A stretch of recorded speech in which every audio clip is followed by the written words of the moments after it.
दोस्तों नमस्ते। दोस्तों आज चर्चा की जाएगी सिंपल टेंस यानी कि present simple tense, past simple tense और फ्यूचर सिंपल टेंस।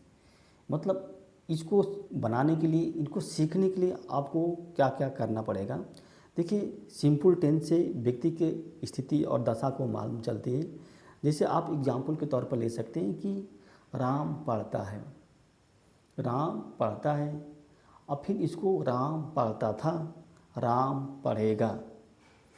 फिर एक दो सेंटेंस और बनते हैं, राम को पढ़ना चाहिए, राम को ज़रूर पढ़ना चाहिए। यानी कि 5 सेंटेंस बनते हैं लगभग इससे। तो इनकी अंग्रेजी क्या हो, जैसे जैसे सेंटेंस बन रहे हैं, जैसे जैसे जैसे सेंटेंस क्या होता है बदल रहे हैं, वैसे वैसे इनकी अंग्रेजी क्या हो जाएगी, बदलेगी। इनके भाव जब बदलेंगे तो स्वाभाविक बात है इनकी अंग्रेजी बदलेगी। जैसे राम पढ़ता है तो उसकी अंग्रेजी क्या हो जाएगी, राम रीड्स। यानी कि अगर प्रेजेंट टेंस है तो उसमें देखा जाता है कि जब प्रेजेंट टेंस है, प्रेजेंट इंडेफिनिट कहिए या प्रेजेंट सिंपल टेंस कहिए, तो जो इसमें हेल्पिंग वर्ब क्या होती है, मेन वर्ब क्या होती है। अगर प्रेजेंट टेंस में देखते हैं, सेंटेंस जो होता है अगर मान लीजिए पॉजिटिव है, अफर्मेटिव है, तो जो एक वचन है, एक वचन के जो मतलब सर्वनाम है उनके साथ क्या है, वर्ब का फर्स्ट फॉर्म लगती है और यस या यस जोड़ दिया जाता है।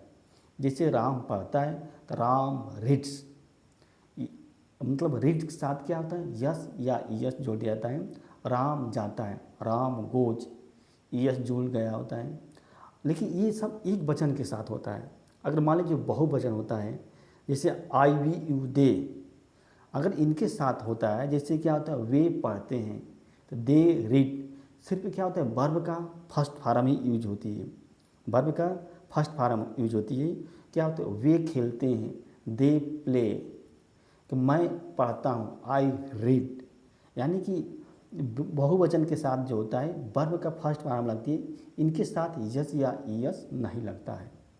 अगर मान लीजिए उसी तरह पास्ट टेंस में है, तो पास्ट टेंस में जैसे वह पढ़ता था, तो चाहे सिंगुलर हो या प्लूरल हो, उसमें जो होता है सिर्फ क्या होता है वर्ब की सेकेंड फॉर्म लगती है। अगर मान लीजिए वाक्य है, वाक्य जो है अफर्मेटिव है, पॉजिटिव है, तो वर्ब की सेकेंड फॉर्म लगे। जैसे वह ही रीड्स, राम ने पत्र लिखा, राम पत्र लिखता था, राम रोट ए लेटर। वे क्या खिलाड़ी खेलते थे, तो प्लेयर्स क्या होता है प्लेड, प्लेयर्स प्लेड, खिलाड़ी खेलते थे, मतलब सेकेंड फॉर्म लगा उसका, प्ले का सेकेंड फॉर्म प्लेड हो गया। तो इसके साथ जो उसी तरह से फ्यूचर की बात होती है, तो फ्यूचर में जो सहायक होती है विल होता है या शैल होता है। इसमें चाहे इसमें सिंगुलर और प्लूरल का कोई विशेष रोल नहीं होता है। जैसे ही विल, जिससे मतलब ही विल गो, वह जाएगा, ही विल रीड, वह पढ़ेगा, दे विल प्ले, वे खेलेंगे, दे विल रन, वे दौड़ेंगे, फार्मर विल हार्वेस्ट देयर फसल, किसान अपनी फसल को काटेंगे। इस तरह से आता है, इसमें कोई विशेष मतलब अधिकत नहीं है। हाँ, लेकिन ये तो हम तीनों तीनों जो सेंटेंस थे उसमें हम पॉजिटिव की बात कर रहे थे। अब नेगेटिव जब आया था तो उसके लिए, जैसे प्रेजेंट में राम नहीं पढ़ता है, राम नहीं पढ़ता था, राम नहीं पढ़ेगा, 3 सेंटेंस हो गए।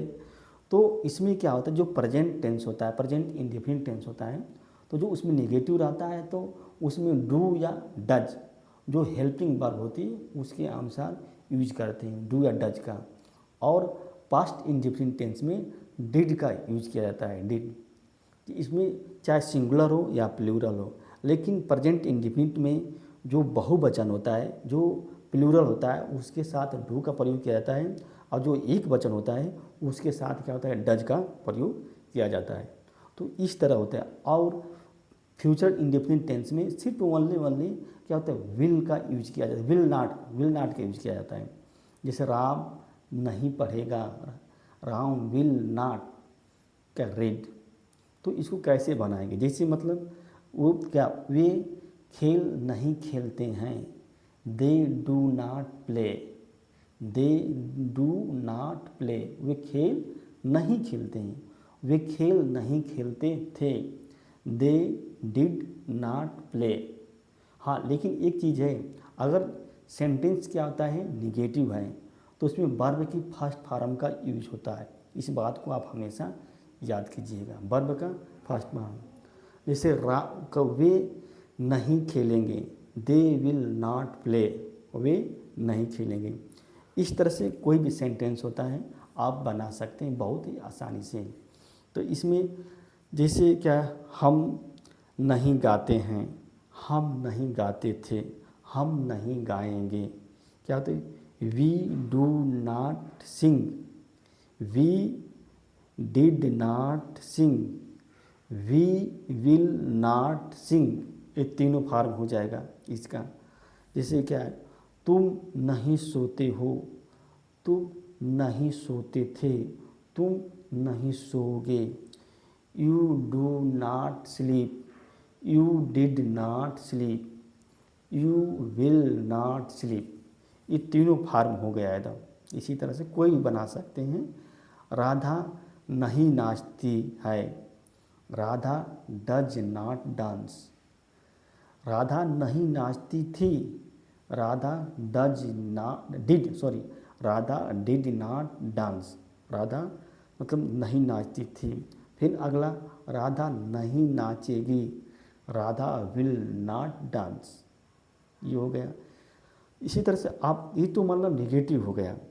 तो इसका इंटरगेटिव होता है। देखिए तीन सेंटेंस होते हैं, एक अफर्मेटिव होता है, एक नेगेटिव होता है, एक इंटरगेटिव होता है। तो इंटरगेटिव सेंटेंस होता है तो उसमें जो प्रश्नवाचक शब्द होता है उसका यूज किया जाता है। जैसे राम कहाँ रहता है, तो जैसे राम कहाँ रहता था, राम कहाँ रहेगा, इस तरह यूज हो गया। तो जो अगर मान लीजिए इंटरगेटिव सेंटेंस है, प्रश्नवाचक वाक्य, अगर पहला शब्द ही प्रश्नवाचक है तो उसकी अंग्रेजी क्या बनेगी। जैसे क्या राम पढ़ता है, क्या राम पढ़ता था, क्या राम पढ़ेगा, ये फ्यूचर तीनों की बात हो गई। तो इसका यूज कैसे किया जाएगा। देखिए अगर मान लो पहला शब्द ही क्या हो गया तो उसकी अंग्रेजी क्या हो गई, वाट नहीं हो पाएगी, बल्कि उसकी अंग्रेजी अगर प्रेजेंट इंडेफिनिट टेंस में है तो डू आर डज का यूज किया जाता है। यानी कि डू जो होता है जो प्लूरल प्रोनाउंस होते हैं, बहुवचन होते हैं, उनके साथ क्या होता है, डू का प्रयोग किया जाता है। और डज जो होता है, जो एक वचन होते हैं, उनके साथ यूज किया जाता है। लेकिन पास्ट इंडेफिनिट में अगर वाक्य जो होता है क्या से शुरू होता है तो सिर्फ क्या होता है, डिड का ही यूज होता है। वाट की अंग्रेजी नहीं होती है। वाट की चाहे कोई भी सेंटेंस बनता है तो उसमें डिड का, चाहे सिंगुलर सेंटेंस हो चाहे प्लूरल सेंटेंस हो, डिड का ही यूज होता है। इसी तरह से फ्यूचर इंडेफिनिट टेंस में अगर वाक्य का पहला शब्द जो होता है क्या है तो उसकी भी अंग्रेजी जो होती है वो वाट नहीं होती बल्कि विल होगा या शैल होगा। जैसे क्या वे खेलते हैं, डू दे प्ले, ये हो जाएगा क्या वे खेलते हैं, डू दे प्ले। क्या वह खेलता है, डज ही प्ले। फिर प्रश्नवाचक चिन्ह लगेगा अंत में। इसी तरह से क्या वे खेलते थे, did they play, did they play, क्या वे खेलते थे। फिर फ्यूचर में आ जाइए, क्या वे खेलेंगे, विल दे प्ले, प्रश्नवाचक शब्द दे। तो ये चीज़ हो गया। इसमें पहला शब्द जो होता है वो क्या होता है, क्या से शुरू होता है। अगर मान लीजिए प्रश्नवाचक शब्द मतलब बीच में शुरू हो जाता है, जैसे तुम क्यों पढ़ते हो, तुम क्यों सोते हो, तुम क्यों नहीं जागते हो, इस बीच में हो जाता है। राम क्या पढ़ता है, राम क्या खाता है, राम क्या सोता है।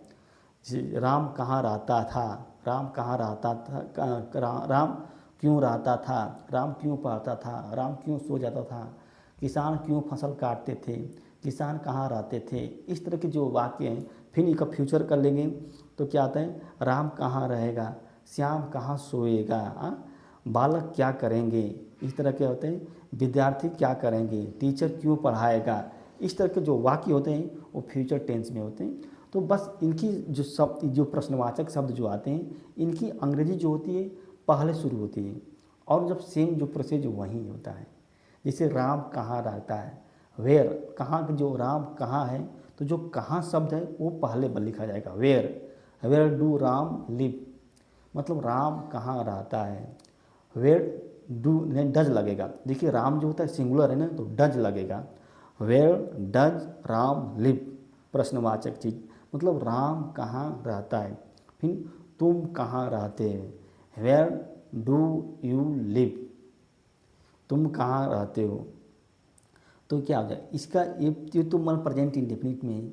इसी तरह से पास्ट इंडेफिनिट में, राम कहाँ रहता था, वेयर डिड राम लिव, अध्यापक क्यों पढ़ाता था, वाई डिड टीचर टीच।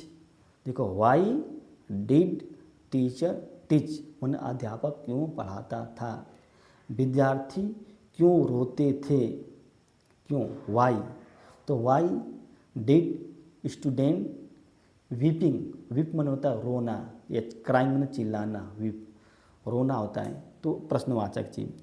जैसे राम क्या खाता था, वाट डिड राम इट, क्या खाता था। इसी तरह से आप फ्यूचर में ले सकते हैं, तुम कहाँ रहोगे, तुम कहाँ रहोगे, where will you live, where will you live, तुम कहाँ रहोगे।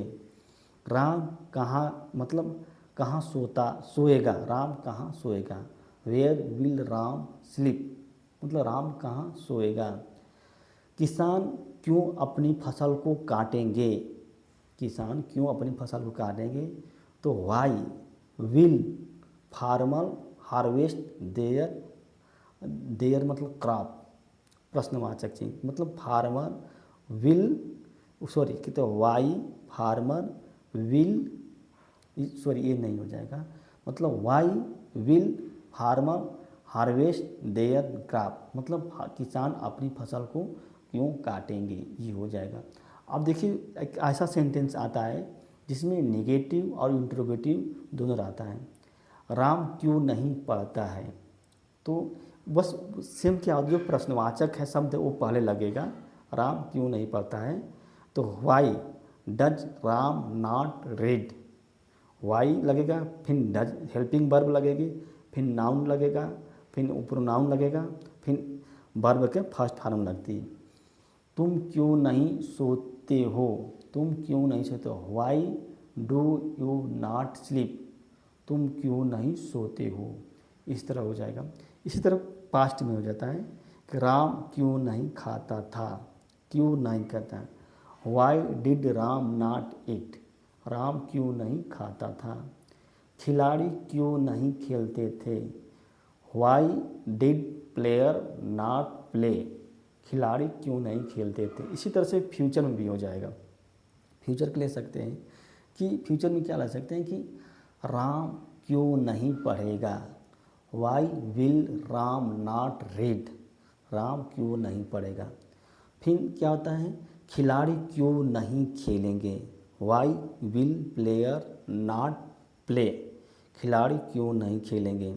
अध्यापक क्यों नहीं पढ़ाएंगे, why will teacher not teach. Ram क्या करेगा, वाट विल राम डू, मतलब वाट विल राम डू, अध्यापक क्या करेगा।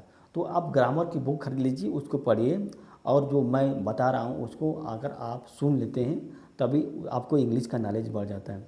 दोस्तों ये वीडियो अच्छी लगी तो इसको लाइक कीजिए और हमारे चैनल को दोस्तों